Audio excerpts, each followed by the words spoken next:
Continuamos hoy, amigo oyente, nuestro viaje por la primera epístola del apóstol Pedro. En nuestro programa anterior estábamos observando la conducta en el hogar. En realidad estábamos considerando la relación que existe entre el esposo y la esposa. En primer lugar hablamos de una mujer casada con un hombre incrédulo. Luego observamos a un esposo y a una esposa aparentemente creyentes y de la manera en que se tiene que tratar a la esposa. Estamos seguros que dijimos algunas cosas que eran un poquito diferentes de lo que usted está acostumbrado a escuchar, y ahora estamos esperando una reacción, quizá con la anticipación con la que un muchacho espera la detonación de un cohete luego de haberse encendido la mecha. Se pone las manos en los oídos y espera la explosión.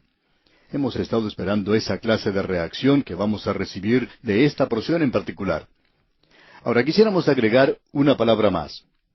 El matrimonio, amigo oyente, es algo que Dios ha dado a la familia humana, no solo a los creyentes o a la nación de Israel.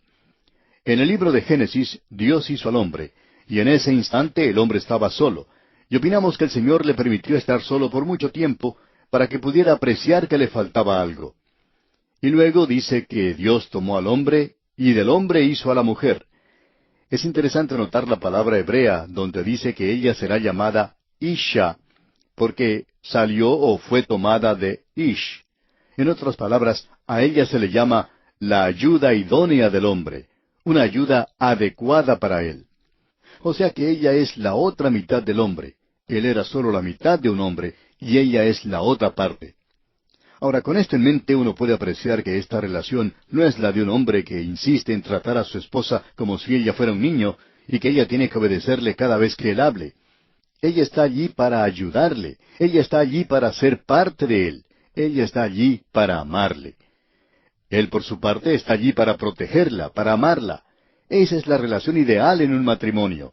Y lo que el apóstol Pedro estaba haciendo aquí es refiriéndose a la esposa que tiene un esposo incrédulo, y no creemos que ella haya sido creyente cuando se casó con este hombre, sino que ella se convirtió después de casada, y trató de ganarle a él para el Señor, no tomando el lugar de un maestro bíblico o el lugar de un testigo, hablando constantemente, sino que su vida ahora tiene que ser un mensaje y él estará observando muy de cerca todo eso. Luego entramos a la parte donde se habla de la conducta en la iglesia. Estamos avanzando quizá demasiado rápido a través de esta sección en particular, así es que vamos a leer una vez más el versículo 8, que ya leímos en nuestro programa anterior. Esta es la conducta en la iglesia. Dice el versículo 8, finalmente, sed todos de un mismo sentir, compasivos, amándoos fraternalmente, misericordiosos, amigables. Lo que el apóstol Pedro está diciendo aquí es que debemos ser del mismo modo de pensar. Tenemos que ser compasivos, tiernos. Tenemos que ser sensibles a lo que es la otra persona. Tenemos que ser amables, y esto se refiere a la actitud y a la acción del creyente entre los demás creyentes. Y en el versículo 9 continúa diciendo, no devolviendo mal por mal, ni maldición por maldición, sino por el contrario, bendiciendo, sabiendo que fuisteis llamados para que heredaseis bendición. Esta es la forma en que uno tiene que dar la otra mejilla, o sea, cuando otro creyente dice algo malo en contra suya, algo que no es cierto. Bueno, ¿tiene que defenderse uno? No, amigo oyente, tiene que poner eso en las manos del Señor. Él arreglará las cosas por sí mismo. Aquí en el versículo 10 leemos, porque el que quiere amar la vida y ver días buenos, refrene su lengua de mal y sus labios no hablen engaño. Es decir, que uno no debe decepcionar a los demás. Todos nosotros queremos vivir.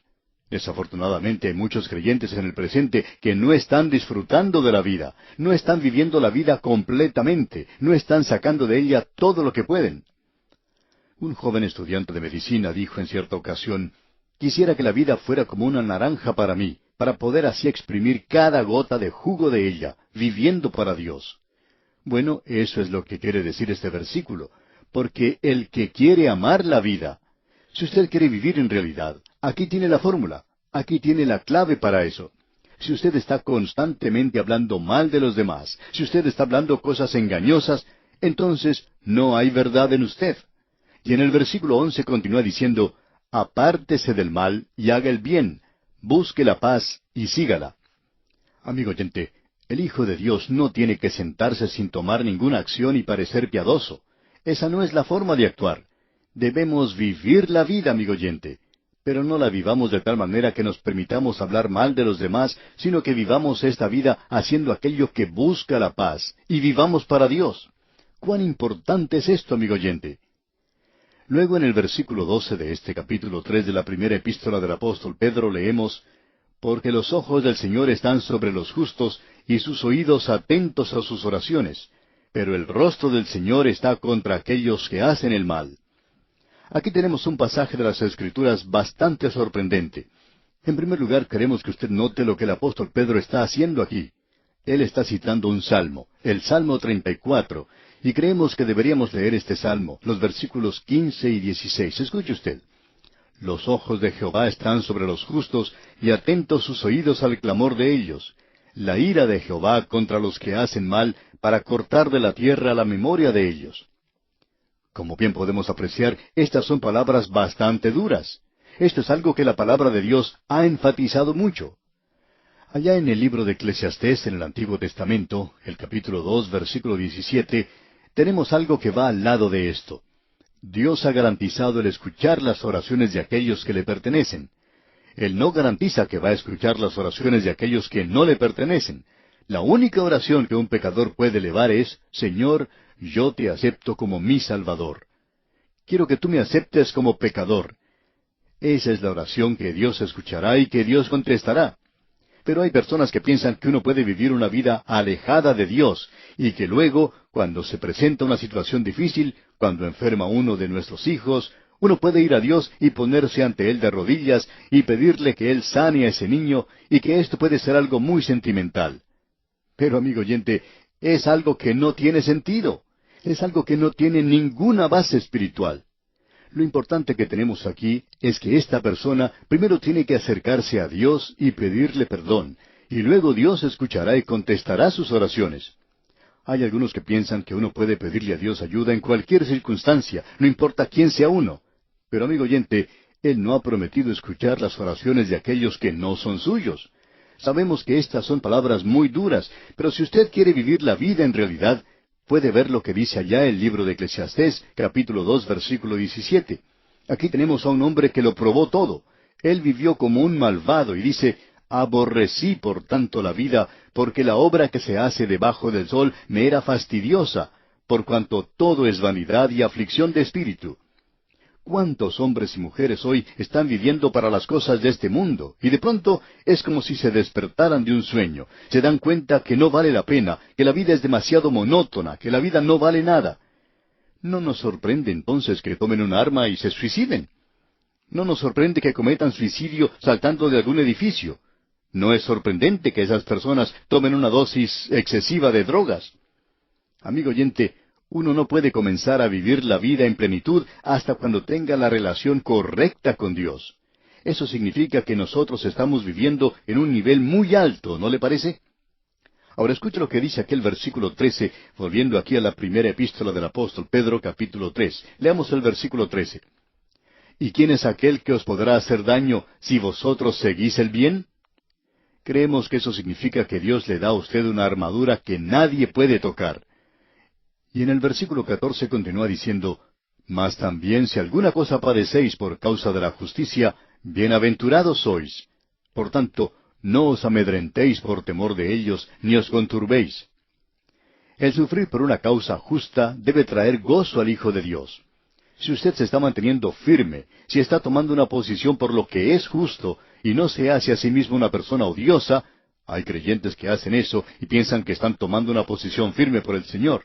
Pero si nosotros hemos tomado una posición calmada por lo que es justo y por Dios en este mundo presente, debemos regocijarnos en el sufrir por eso. Debemos repetir esto nuevamente. Nosotros no vamos a escapar del sufrimiento en este mundo. Alguien dijo lo siguiente: Jesucristo a menudo habló de la cristiandad como un banquete, pero nunca como una comida campestre. ¿Y cuán cierto es esto, amigo oyente? Él nunca dijo que las cosas serían fáciles para nosotros. Tenemos ahora el versículo 15, y nos gustaría poder aclarar esto de tal manera que sea una bendición para su corazón. Vamos a hacer todo lo posible. Dice este versículo 15 del capítulo 3 de la primera epístola del apóstol Pedro: Sino santificad a Dios el Señor en vuestros corazones, y estad siempre preparados para presentar defensa con mansedumbre y reverencia ante todo el que os demande razón de la esperanza que hay en vosotros. Esto indica que uno tiene que conocer un poquito en cuanto a la Biblia.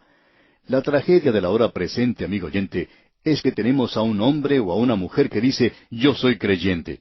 Y viene un escéptico y puede presentar una trama de la cual uno no puede salir. ¿Por qué? Porque uno no conoce la palabra de Dios. Pero aquí dice, santificad a Dios el Señor en vuestros corazones.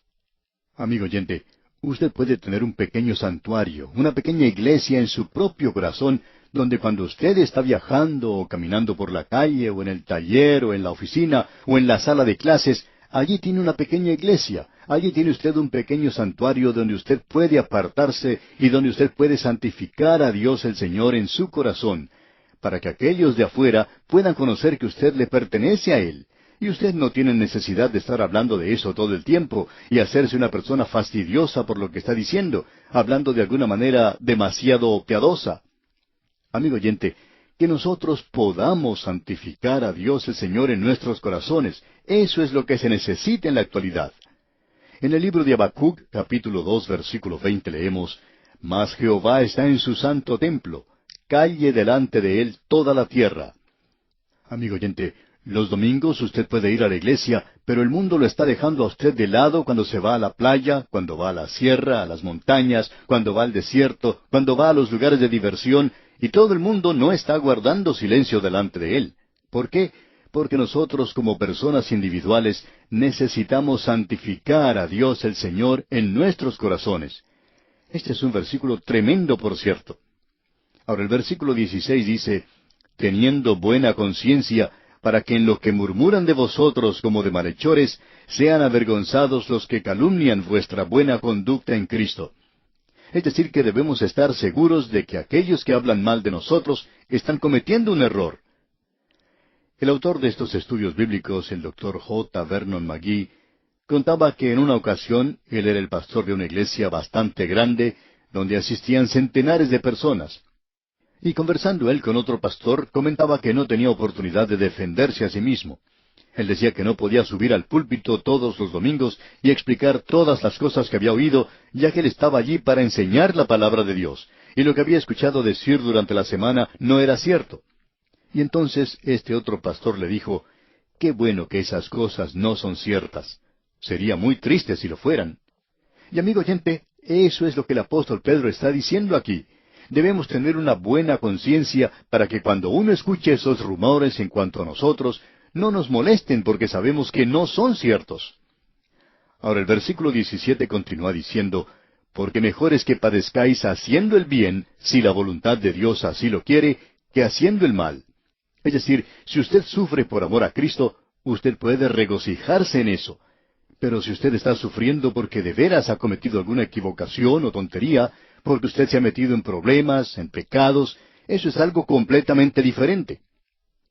Llegamos ahora al versículo 18 y de aquí en adelante hasta el final del capítulo 3, tenemos una sección que se titula El sufrimiento vicario de Cristo, proclamado por Él por medio del espíritu de Noé.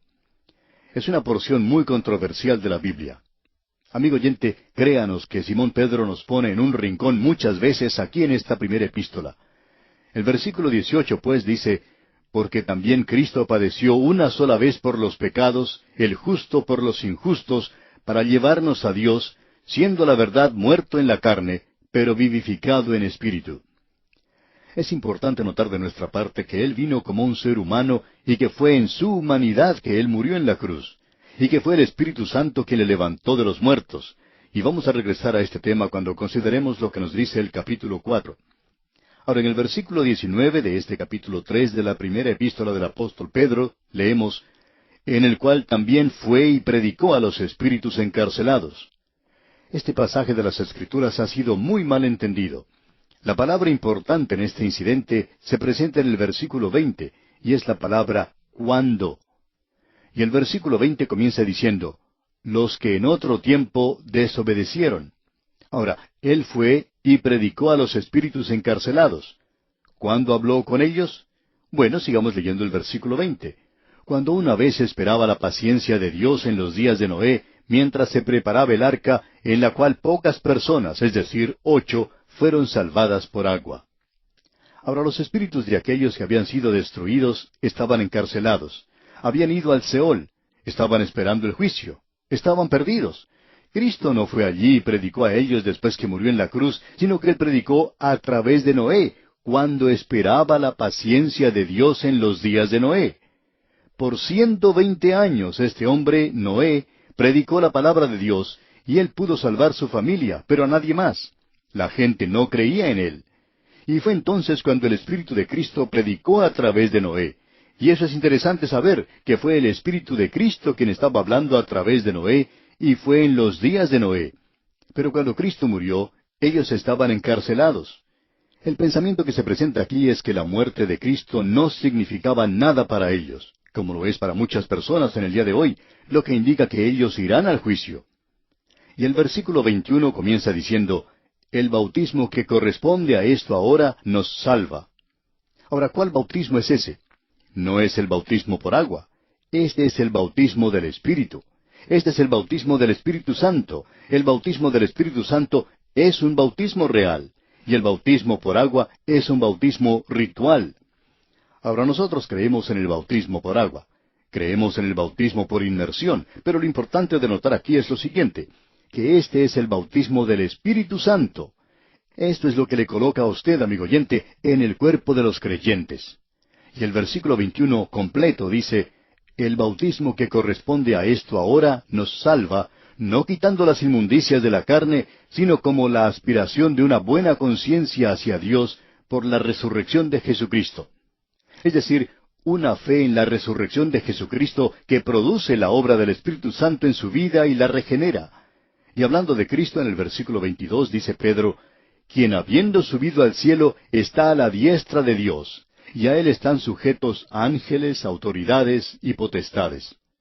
Usted y yo, amigo oyente, pequeños pecadores que estamos en esta tierra, podemos acercarnos a Él y aceptarle y recibirle y unirnos a esa gran compañía de los redimidos, bautizados por el Espíritu Santo en el cuerpo de Cristo, porque Él ha resucitado de entre los muertos y ahora se encuentra a la diestra de Dios intercediendo por usted y por mí.